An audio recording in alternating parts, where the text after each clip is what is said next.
What if the most daring prison escape in history wasn't even a crime? On August 18, 1971, the guards at Santa Martha Acatitla prison in Mexico City heard something strange, the sound of helicopter blades cutting through the morning air, getting louder and louder with every second. They looked up and saw a bright red helicopter descending into the prison yard, and here's the thing, they didn't panic, they didn't sound any alarms, they just watched. Because in their minds, this had to be official, right? Helicopters don't just land in maximum security prisons unless someone important sent them. But this wasn't official, this was Joel David Kaplan's ticket to freedom. Joel Kaplan was an American businessman who'd been rotting in that Mexican prison for over 2 years, convicted of murdering his business partner Luis Vidal Jr. in 1962, a crime he swore up and down he didn't commit. The evidence against him was shaky at best, circumstantial, questionable witnesses, and a legal system that seemed more interested in closing the case than finding the truth. Kaplan came from money, serious money. His uncle was a molasses tycoon, and Joel himself had been involved in various business ventures across Latin America, some legitimate, some not so much. When Vidal turned up dead, the Mexican authorities pointed their fingers at Kaplan, and despite his protests, despite his family's wealth and connections, he was thrown into Santa Martha Acatitla, one of the most notorious prisons in Mexico. Life inside was brutal, overcrowded cells, corrupt guards, violence around every corner, and the constant knowledge that he might spend the rest of his life there for something he claimed he didn't do. But Kaplan wasn't the type to just accept his fate. He was smart, connected, and desperate. He spent months, maybe even years, thinking about one thing and one thing only: escape. And then he met Carlos Antonio Contreras Castro, a fellow inmate who'd been convicted of armed robbery and was serving a 30-year sentence. The two men became friends, or at least allies, bound together by the same dream: getting out. Now here's where things get interesting.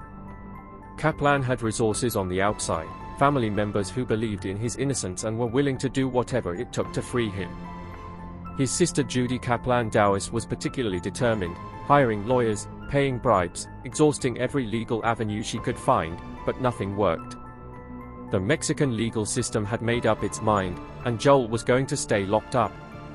So they started thinking differently. What if they didn't break him out? What if they just picked him up? The plan was insane: hire a helicopter, fly it into the prison, land in the yard, grab Joel and Carlos, and fly away before anyone could react. It sounds like something out of a movie, right? But that's exactly what they did. The helicopter was piloted by a man whose identity has remained murky over the years. Some say it was an American pilot named Captain Victor Stadter, others suggest it was someone with military or intelligence training, someone who knew exactly what they were doing. The helicopter was rented under false pretenses, painted to look somewhat official, and on that August morning, it took off toward Santa Martha Acatitla with one mission: extract Joel Kaplan. As the helicopter descended into the prison yard, the guards stood there frozen. They didn't draw their weapons, they didn't call for backup, they just stared. In their minds, this had to be some kind of government operation, maybe military, maybe federal police, something official. And that hesitation, that split second of confusion, was all the time Kaplan and Contreras needed. The helicopter touched down, the doors swung open, and Joel Kaplan, wearing his prison clothes, ran toward it like his life depended on it, because it did. Carlos Contreras was right behind him, and within 10 seconds, both men were inside. The pilot didn't waste a moment. The helicopter lifted off, the blades roaring, the wind kicking up dust and debris across the yard, and by the time the guards realized what was happening, the helicopter was already gone, disappearing into the Mexico City skyline like it had never been there at all. The entire escape took less than 2 minutes, from touchdown to liftoff. It was over before anyone could even process what they'd just witnessed. No shots fired, no violence, no dramatic standoff, just a clean, surgical extraction that left the guards standing there with their mouths open. The helicopter flew north, crossing into the United States, and once they were over the border, Kaplan and Contreras were free. The Mexican authorities were left scrambling, trying to figure out what the hell just happened, and more importantly, WHO was responsible. The escape made international headlines. Newspapers around the world ran the story, calling it one of the most audacious jailbreaks in history, and the Mexican government was furious. But here's where things get even more interesting. Joel Kaplan's lawyers later argued that the escape wasn't technically a crime under Mexican law. Why? Because no force was used, no one was hurt, no property was damaged, and technically, Kaplan just walked onto a helicopter. Mexican law at the time didn't have a specific statute against escaping prison via helicopter, and Kaplan's legal team claimed that since he didn't break any doors, didn't assault any guards, and didn't use weapons, he hadn't actually committed a new crime. It was a legal gray area, a loophole that Kaplan and his team exploited to the fullest. Now, whether that argument held any water is debatable, but it added a layer of intrigue to the story. Was this escape legal? Could you really just fly someone out of prison and claim it wasn't a crime? The Mexican authorities didn't buy it, of course. They wanted Kaplan back, they wanted him to finish his sentence, but extraditing him from the United States proved to be complicated. Kaplan had powerful friends, political connections, and a legal team that was ready to fight tooth and nail to keep him from going back. And then there's the question that everyone was asking. WHO funded this operation.